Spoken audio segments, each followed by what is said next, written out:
দাঁত, হাজার, চুলকানি, এই তিনটে কিন্তু আমাদের সামারের একটা খুব কমন প্রবলেম, যেটা বেশিরভাগ মানুষের মধ্যে এই সামারে দেখা যায়। আর এটা এতটাই ছোঁয়াচে যে পরিবারে যদি কোনো একটা সদস্য হয়ে যায়, তো বাকিদের মধ্যে ছড়াতে কিন্তু খুব একটা সময় লাগে না।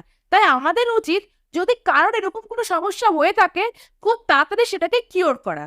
আর আজই আমি তোমাদের সঙ্গে এমন একটা রেমেডি শেয়ার করব, যাতে করে মাত্র 3 দিনের মধ্যে এটা একটা দুর্দান্ত এফেক্ট তোমরা বুঝতে পারবে। তো চলো আর কথা না বাড়িয়ে ভিডিওটা স্টার্ট করা যাক। নমস্কার, আমি সুদীপ্তা। না, আমি কোনো ডক্টর নই, আমি তোমাদের হেলথ বন্ধু। আর তোমরা দেখছো অচেনা tips. So let's get started. তো প্রথমে যেটা বলবো সেটা হচ্ছে দাঁত হাজার চুলকানি কি। দাঁত হাজার চুলকানি এগুলো হচ্ছে এক প্রকারের ফাঙ্গাল ইনফেকশন, যেটা মূলত গরমে বেশি হয়ে থাকে। আমাদের অতিরিক্ত গরমের কারণে দেখা যায় আমাদের শরীরে অনেক সময় এক বা একাধিক পার্ট চুলকোতে থাকে। চুলকোতে চুলকোতে সেই জায়গাগুলো লাল লাল ক্ষত হয়ে যায়, গোল গোল চাকা চাকা হয়ে যায়, লাল লাল বিন্দু দেখা দেয়। চুলকোতে চুলকোতে সেই জায়গাটা বড় হয়ে যেতে থাকে, আর অতিরিক্ত জ্বালা পোড়া পড়তে থাকে। চুলকোতে চুলকোতে অনেক সময় রক্ত বা জল বেরিয়ে আসে। এরকম ধরনের যদি কোনো সমস্যা হয়ে থাকে, তাহলে তোমাদের বুঝতে হবে তোমাদের এরকম ধরনের ফাঙ্গাল ইনফেকশনের সমস্যা হয়েছে। এবার তোমাদের হয়তো মনে হচ্ছে যে এরকম ধরনের সমস্যা আমাদের কেন হলো। দেখো, এটার প্রধানত কারণ হচ্ছে ঘাম। আমরা গরমে সকলেই কম বেশি ঘেমে থাকি, আর এই ঘামগুলো বসে বসেই আমাদের এই ধরনের সমস্যা হয়ে থাকে। যখন আমরা বাইরে বেরোই বা কোনো কাজ করি বাইরে তখন আমরা আমাদের প্রচন্ড ঘাম হতে থাকে। আর ঘাম হলে আমরা একটা রুমাল বের করে মুখটা, হাত মুখ সব মুছে নিতে পারি।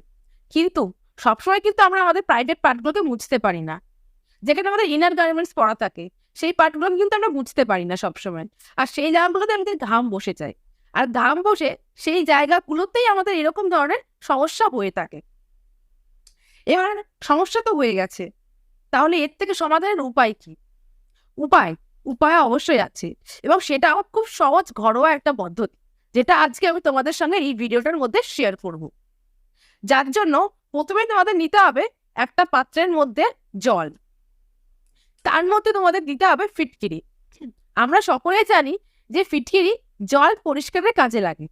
আর এরকম ধরনের ফাঙ্গাল ইনফেকশনের সমস্যা হলে আমাদের সবসময় পরিষ্কার পরিচ্ছন্ন জিনিস ব্যবহার করা উচিত। তাই ফিটকিরি দিয়ে আমরা জলটাকে আগে পরিষ্কার করে নেব, আর তার মধ্যে দিয়ে দেবো কয়েকটা নিম পাতা।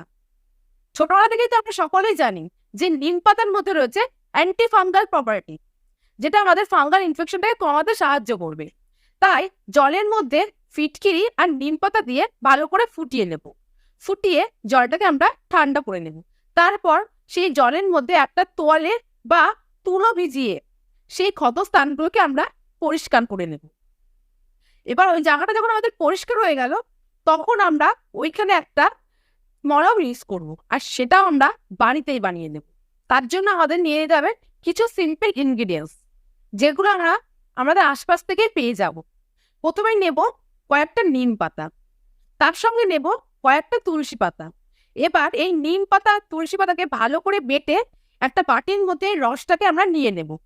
তারপর তার মধ্যে আমরা দিয়ে দেব অ্যালোভেরা জেল। যদি তোমাদের কাছে ফ্রেশ অ্যালোভেরা থাকে তাহলে তো খুব ভালো, আর না হলে মার্কেটের থেকে যে কোনো ভালো ব্র্যান্ডের অ্যালোভেরা জেল তোমরা এর সঙ্গে মিশিয়ে নেবে।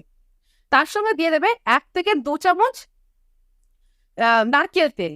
যে নারকেল তেলটা আমাদের সেই ক্ষতস্থানটাকে হিলিং আর সুদিং এর কাজ করতে সাহায্য করবে।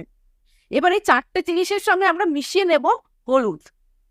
হলুদটা দিয়ে সেই পাত্রটাকে আমরা একটুখানি গরম করে নেব। ভালো করে ওটাকে গরম করে যখন ওটা ঠান্ডা হয়ে যাবে, তখন আমরা ওর মধ্যে মিশিয়ে নেব 1 চিমটে কর্পূর। এবার এই মিশ্রণটাকে আমরা একটা কৌটোয় ভরে 1 থেকে 2 মাস স্টোর করতে পারবো। ফ্রিজে রাখলে 1 থেকে 2 মাস, আর ফ্রিজের বাইরে রাখলে 15 দিন। কোনো কথাই হবে না, একদম ভালো থাকবে। এই পেস্টটিকে ব্যবহার করার আগে তোমাদেরকে হাতটা ভালো করে সাবান দিয়ে ধুয়ে নিতে হবে। তারপর ওই পরিষ্কার করা ক্ষতস্থানটিতে এই পেস্টটিকে ভালো করে অ্যাপ্লাই করে নিতে হবে দিনে 2 বার। একবার সকালে স্নানের পর, আর একবার রাতে শুতে যাওয়ার আগে। এইভাবে তোমরা 3 দিন কন্টিনিউ ইউজ করতে থাকো। আর 3 দিন ইউজ করার পর তোমরা এর ম্যাজিক্যাল পাওয়ারটা নিজেরাই বুঝতে পারবে। আর এর সাথে সাথে তোমাদেরকে বেশ কিছু সতর্কতা মেনে চলতে হবে।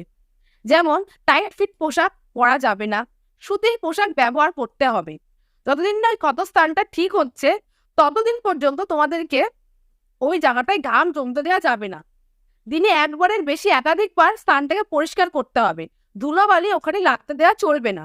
পরিষ্কার পরিচ্ছন্ন জামা কাপড় পরতে হবে আর পরিষ্কার পরিচ্ছন্নভাবে থাকতে হবে। নিজেদের ব্যবহার করার জিনিস অন্যকে ব্যবহার করতে দেওয়া যাবে না। মনে রাখতে হবে এটা কিন্তু ছোঁয়াচে, তোমার থেকে এটা তোমার আপনজনেরা হতে পারে। এছাড়া পরিষ্কার জলে স্নান করতে হবে, কোনো পুকুর বা ময়লা জায়গায় স্নান করা যাবে না, তাহলে কিন্তু সেটা আর বাড়তে পারো।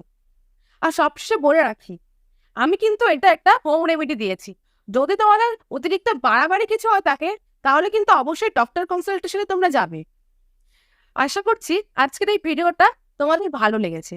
যদি ভালো লেগে থাকে তাহলে অবশ্যই ভিডিওটাকে একটা লাইক করে দিয়ে যাবে। আমার চ্যানেলে নতুন বন্ধু হয়ে থাকে চ্যানেলটাকে অবশ্যই সাবস্ক্রাইব করে দিয়ে যাবে। আর যদি এই ভিডিওটা নিয়ে তোমাদের কোনো আর প্রশ্ন থেকে থাকে অবশ্যই আমাকে কমেন্ট করে জানাবে, আমি চেষ্টা করব তোমাদের প্রশ্নের উত্তর দেওয়ার। তো আজকের মতো এইটুকুই, দেখা হবে নেক্সট ভিডিওতে। টাটা।